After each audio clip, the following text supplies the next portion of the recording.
Chapter 4 Ijichi at Work. The weather was unseasonably hot for the end of August. Itadori was sprawled on the couch. Ugh. The heat wasn't really all that bad. In fact, the air conditioner made it cool. Itadori wasn't in the handy underground theater that Gojo had prepared. He was in an apartment somewhere in the city. Specifically, he was in IJICHI'S room. I have to go on a little business trip. It isn't close, so I may be gone for a few days. It probably isn't great to hide in the same place indefinitely, so stick by IJICHI'S side for a while. You may even have some fun. That's what Gojo had said, and that's how Itadori ended up crashing at IJICHI'S place for a few days. It was his first day and he was already bored.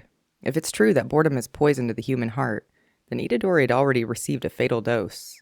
Lately, Itadori hadn't had enough time to be bored. Since coming to Jujutsu High, he'd sparred with Fushiguro and Kugisaki, exorcised cursed spirits, almost died, and then actually died. After the resurrection, Gojo had made him go into hiding, which had mostly consisted of watching movies. In fact, it had actually been kind of fun, and had even served as a kind of sorcery training. The last few months had been a roller coaster ride. Then, suddenly, he started living at IJICHI'S, where there was shockingly little to do.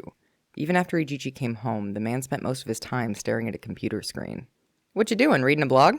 Itadori leaned over Ijichi's shoulder for a look. All he saw was a chart. A jam-packed list of numbers, so detailed it looked like the composite eye of an insect. Petty cash accounting, standard monthly remuneration, depreciable assets, changes to school grounds, cash flow, taxes, faxes, and schmaxes. Itadori couldn't make sense of any of it. Apparently, Ijichi was hard at work, which meant Itadori shouldn't make much noise. "Ijichi, do you mind if I read a book?" he asked. "Not at all. Take whatever you want from the bookshelves." "Is this one called Leviathan a fantasy novel?" "No, it's assigned reading in political philosophy," Ijichi said. "You got any manga? My parents have some old ones back home." The situation was desperate. Itadori found a book that looked vaguely like a novel, read a few pages, realized it wasn't for him, and quit. With no other recourse, he flipped on the TV and turned the volume down low. It was that stretch between daytime variety shows and the primetime shows when nothing good was on. As he surfed the channels, all he saw was news programs and a show in which celebrities sampled tasty cuisine. By process of elimination, he settled on the food show. "It feels weird to be watching TV at this time of day," he said. "Yes, you're usually at school." Itadori was surprised that Ijichi had responded. Maybe a little light conversation wouldn't interfere with Ijichi's work after all. "And this is when you're usually at work, right?" he said.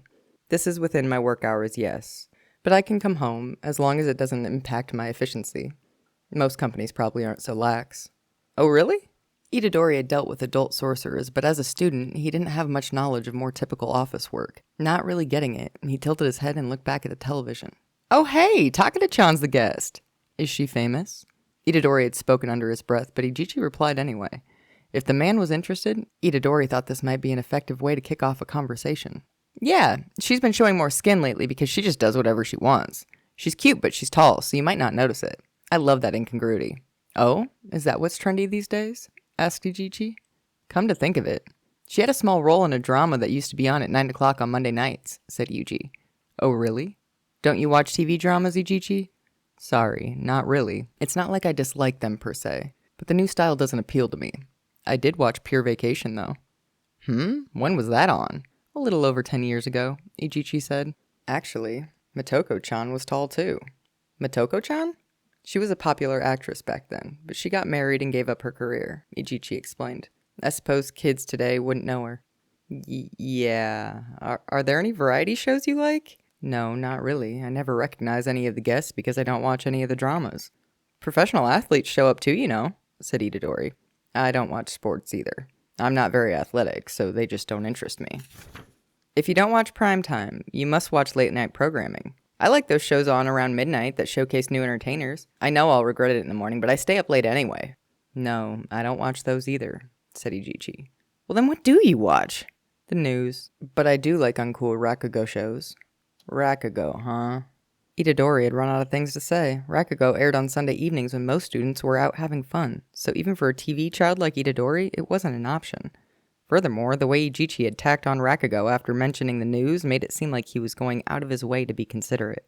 Itadori was usually good at getting conversation started, but he realized their interests were completely different and clammed up.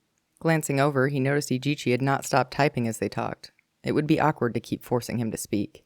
On the TV, the regular presenter and Takeda-chan were engaging in banter about the food around Nagoya.